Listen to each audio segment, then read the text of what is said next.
Alors, bienvenue. Aujourd'hui, on s'attaque à un sujet qui peut faire un peu peur, le big data. On va décortiquer ça ensemble, voir ce que c'est vraiment, et surtout, on va découvrir l'outil fascinant qui a été créé pour le maîtriser, le fameux Apache Spark. Allez, on y va. Pour commencer, juste un chiffre. Accrochez-vous. 15 pétaoctets. C'est la quantité de données que le Grand Collisionneur de Hadron, le LHC au CERN, génère en une seule année. Pour qu'on se fasse une idée, c'est l'équivalent de milliers d'années de vidéos en haute définition. C'est une masse d'informations tout simplement vertigineuse. Donc, face à ce véritable déluge, la question qui se pose est assez simple, mais elle est cruciale. Comment est-ce qu'on fait pour y comprendre quelque chose? Comment on arrive à extraire une information qui a de la valeur au milieu de tout ce bruit? C'est exactement le défi qu'on va explorer. On attaque la première partie. Le terme big data, on l'entend partout. Et souvent, on a cette idée un peu simpliste que, big, ça veut juste dire gros, une simple question de taille, quoi. Mais en réalité, c'est bien plus complexe que ça. Bon, alors, le big data, c'est quoi exactement? La définition, c'est que ce sont des ensembles de données tellement énormes, tellement complexes que les logiciels qu'on utilisait avant sont complètement largués. Pensez à un simple fichier Excel ou même une base de données d'entreprise assez classique. Face à une telle avalanche, ils jettent l'éponge. Ils ne sont juste pas faits pour. Pour vraiment comprendre de quoi on parle, les spécialistes utilisent une bonne image, les 5 V. Le premier, c'est le volume, évidemment, la taille pure. Pensez aux milliards de transactions sur un site e-commerce. Ensuite, la vélocité, c'est la vitesse folle à laquelle les données débarquent. Imaginez le flux de tweets pendant un événement mondial, ça n'arrête jamais. Après, il y a la variété. Là, on ne parle pas que de chiffres bien rangés dans un tableau, non. On parle de textes, d'images, de vidéos, tout est mélangé. Et enfin, 2 V cruciaux. La véracité, est-ce que ces données sont fiables? Et surtout, la valeur. Parce qu'au final, le but, c'est bien de transformer tout ce chaos en quelque chose d'utile. Ok, donc là, on commence à bien cerner le problème. Maintenant, la question, c'est pourquoi nos bons vieux outils n'ont pas réussi à suivre. C'est un peu le cœur du drame, si on veut. Et pour comprendre ça, cette analogie est parfaite. D'un côté, l'ancienne méthode, l'évolution verticale. C'est comme si on avait un seul chef cuisinier surdoué, et pour gérer plus de clients, on lui donne des couteaux plus gros, une marmite plus grande, mais il reste tout seul. Il finit par être surchargé, il craque. De l'autre côté, l'approche horizontale. Là, c'est bien plus malin. On n'essaie pas de rendre le chef plus fort, on embauche toute une brigade. Plein de cuisiniers normaux, mais qui travaillent ensemble en parfaite coordination. En fait, les anciens systèmes se prennent un mur, et pour plusieurs raisons. D'abord, il y a des goulots d'étranglement. À la fin, c'est toujours le même composant qui sature. Ensuite, leurs modèles de données sont hyper rigides, pas du tout faits pour la variété folle du big data. Ils sont aussi très lents, car ils passent leur temps à lire et à écrire sur des disques durs, ce qui prend une éternité. Et pour finir, le coût pour essayer de les rendre plus puissants, c'est juste prohibitif. Et c'est face à ce mur, justement, qu'une idée complètement nouvelle a germé. Une véritable révolution dans la façon de penser qui a tout changé. Le paradigme du calcul distribué. Et l'idée de génie, la voici. C'est tout simple, mais ça change tout. Plutôt que d'essayer de déplacer des montagnes de données à travers le réseau pour les amener vers la machine qui va faire le calcul, ce qui crée des embouteillages monstrueux, on fait l'inverse. On déplace le calcul vers les données. On envoie le petit bout de code travailler directement là où les données sont stockées. Et en pratique, comment ça marche? C'est assez simple, en 3 étapes.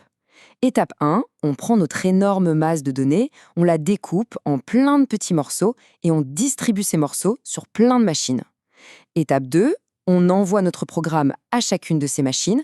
Chacune va travailler sur son petit bout de données en même temps que les autres. Et étape 3, une fois que tout le monde a fini, on rassemble tous les petits résultats pour obtenir le grand résultat final.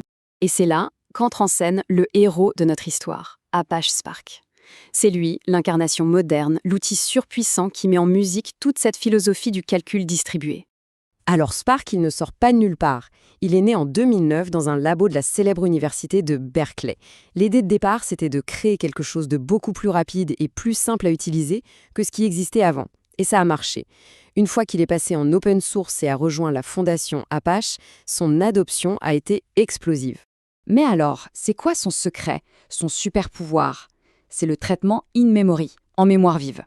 Pour comprendre, il faut savoir que son prédécesseur, Hadoop, était obligé d'écrire sur le disque dur après chaque petite opération. C'est super lent. Spark, lui, il est plus malin. Il garde tout dans sa tête, dans la mémoire vive, la RAM. Et ça va beaucoup plus vite.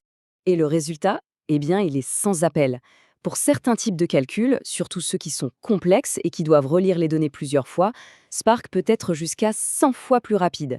C'est la différence entre attendre des heures pour un résultat et l'avoir en quelques minutes. Un vrai changement de dimension. Mais attention, Spark n'est pas juste rapide.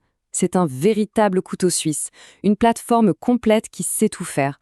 On peut faire du traitement de données classique, de l'analyse de flux en temps réel, du machine learning et même de l'analyse de graphes.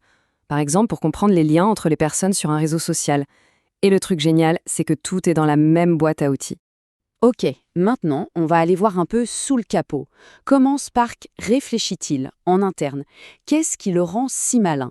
Le secret, ça tient en 2 mots, l'évaluation paresseuse.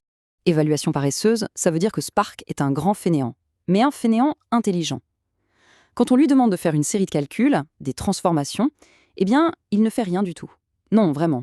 Il se contente de noter tout ce qu'on lui demande et d'élaborer le plan d'attaque le plus optimisé possible, comme un architecte qui dessine le plan complet de la maison avant de poser la moindre brique. Et c'est seulement quand on lui dit « Ok, maintenant, donne-moi le résultat final », ce qu'on appelle une action, que Spark se met au travail. Et là, il exécute tout son plan d'un coup, de la manière la plus efficace possible. Grâce à cette paresse, il évite de faire des tonnes de calculs intermédiaires, inutiles. Le concept de base sur lequel tout ça repose, c'est ce qu'on appelle un RDD, pour Resilient Distributed Dataset. L'idée est simple, c'est un ensemble de données distribué sur toutes les machines. Et cet ensemble a une propriété en or, il est immuable. Ça veut dire qu'on n'a pas le droit de le modifier. Si on veut le changer, on est obligé d'en créer un nouveau à partir du premier. Et pourquoi c'est si important? Eh bien, imaginez qu'une machine tombe en panne en plein milieu du calcul. Catastrophe? Pas avec Spark. Parce que Spark se souvient de toute l'histoire, de toute la lignée de ces données. Il connaît la recette exacte qui a permis de les créer. Donc si un morceau disparaît, pas de problème. Il sait exactement comment le récalculer. C'est ça qui le rend résilient, incroyablement solide. Voilà, le voyage est presque terminé. Et quand on y pense, le chemin parcouru est assez fou. On est parti d'un tsunami de données qui paraissait ingérable et on arrive à des outils comme Spark qui permettent d'en tirer des informations précieuses à une vitesse qu'on n'aurait jamais imaginée. Donc, si on devait résumer tout ça en 3 points clés, ce serait ça. 1. Le big data, ce n'est pas juste gros, c'est aussi rapide et terriblement varié. 2. Face à ça, la seule solution, c'est de distribuer le travail sur toute une armée de machines. Et 3. Spark a tout changé grâce à sa vitesse fulgurante et sa polyvalence incroyable. Et on va finir avec une question ouverte sur le futur. Spark, c'était la solution géniale aux problèmes de données d'hier. Mais les données, elles, ne vont pas s'arrêter de grossir et de se complexifier. Alors, quelle sera la prochaine révolution? Quel outil viendra résoudre les problèmes de demain? Pour l'instant,